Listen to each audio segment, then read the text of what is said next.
Hey y'all, we're back with another episode of Welcome to the Conversation. And today we're gonna do a little basic understanding of agricultural economics and what makes the prices of agricultural commodities, specifically food, what makes all those prices fluctuate so much.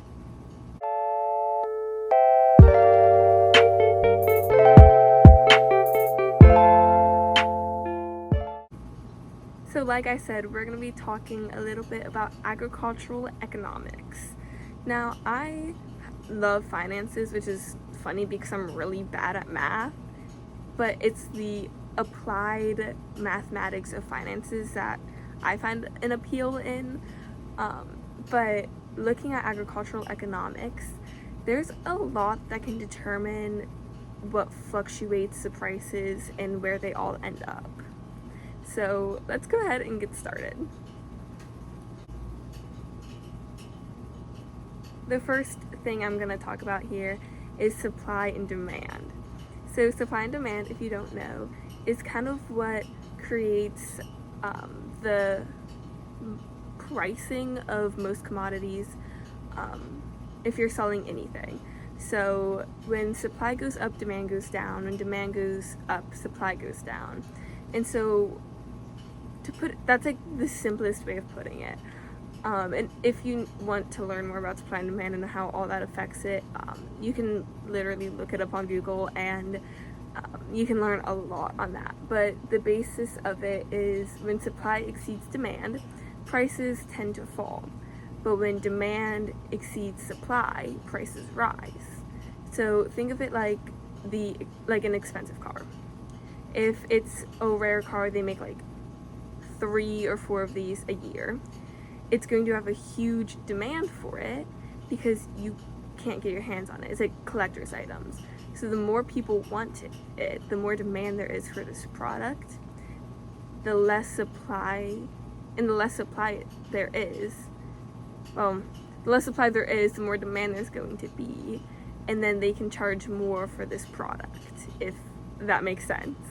And so the same thing goes with agricultural commodities. So that's kind of what we see in egg prices right now. Why they skyrocketed was with the avian flu going on, birds were dying a lot, there weren't as many eggs being laid and produced. And so you saw that price really go up because everyone needs eggs. I mean, if you're baking, if you're cooking, you want some protein in the morning, you're gonna grab eggs. But because there aren't as many on the shelves and there's not as many being produced, the demand was huge. So they went up. They were at like $6 or $7 here in Pennsylvania, and I know other states they were so expensive for a dozen. And you see that they've gone down a little bit as avian influenza has started to calm down.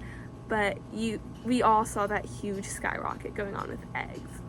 And you kind of see it with wheat too going on, especially at the beginning of the war between Russia and Ukraine. Ukraine is I believe the 6th largest wheat exporter in the world. And so when they were struggling to get their wheat out because, they're in the middle of a war, so their fields are getting bombed and destroyed.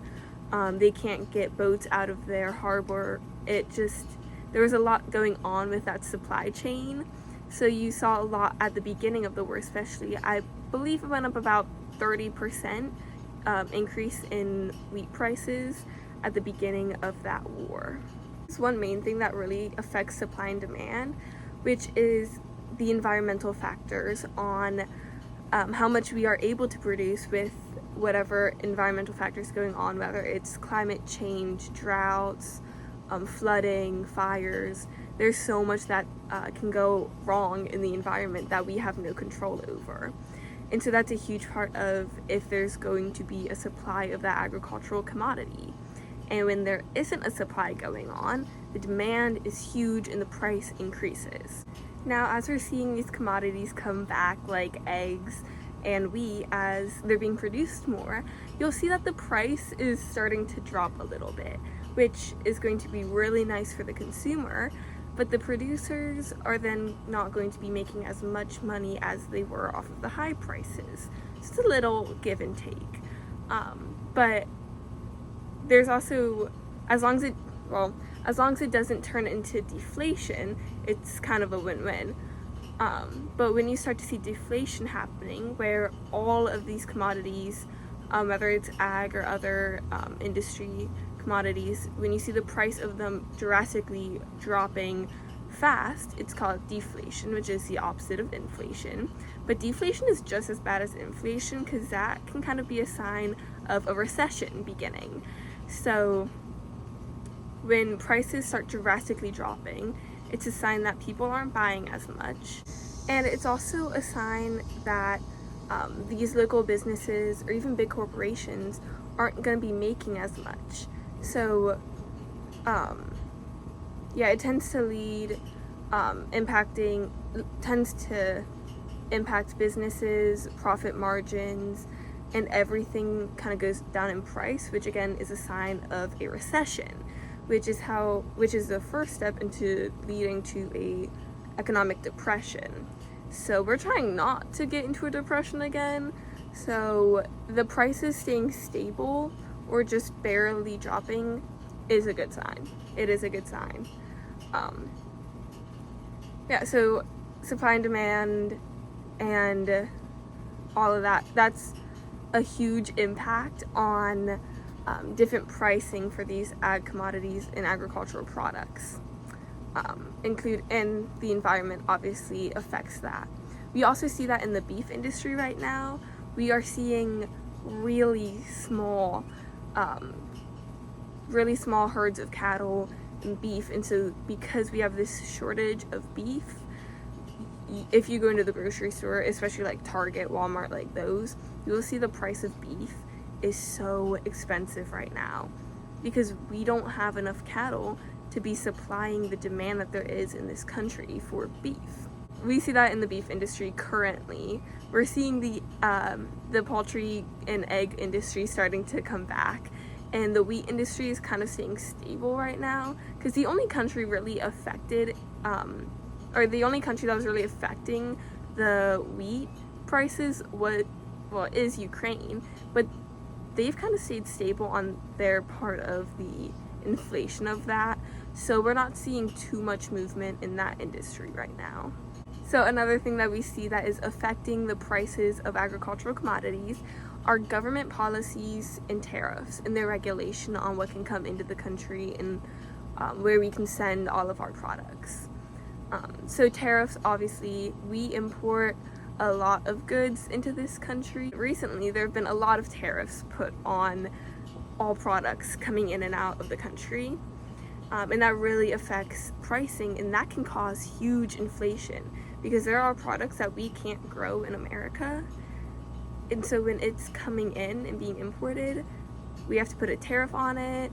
And so then that costs all the shipping costs get more, and countries are charging more, and suddenly it's going to cost a lot more to buy. So a tariff is when there's a tax put on imported goods, which increases the cost of the foreign product and affects the profitability of these companies which are relying on these imports.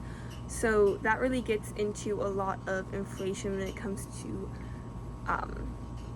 anything that we're importing from another country, because there are normally tariffs or small taxes on these products. And there's also a lot of government policies and regulations that can influence the profitability of these products. So there are government policies and regulations that are affecting the cost of food and other agricultural products, especially when it comes to trading and also taxes on these products. Those are the main two things that are really affecting the ag industry when it comes to why is food so expensive. So the last thing I want to hit on is population growth. Obviously, we are having a lot of population growth throughout the world, but even in the United States, we're seeing a lot of an increase of population, which is a good thing now that we're seeing that, but it does make it hard when we're not sure we're going to be able to produce enough if we keep growing. And so that is a huge thing of, there's so many people, it again affects supply and demand. There's so many people demanding these products that because there's so much demand in them, there's not enough supply, and so then prices skyrocket. Growing your food at home can really help to decrease the cost of food and eating and living. Even if you don't have a lot of room at your house, it can be really easy to grow some vegetables. I live in a neighborhood and I have a bunch of rocks out the actually right under the porch that I'm sitting on, and we plant different tomatoes and viney vegetables because they love to climb on those rocks. So that makes it really nice. And then just baking things, like if you're gonna be buying bread, just bake it and you'll have all the supplies in your house. You can keep doing it and it really can cut costs down. So just like kind of doing at-home things. And another great way to cut costs is just to buy locally. It will help your community's economics and economical standing, and it can also be cheaper sometimes than buying from the store. So those are just some examples of things that can affect the economics and prices of agricultural commodities. Well, I hope you guys enjoyed this episode of Welcome to the Conversation, and I'll see you next time. Bye, y'all!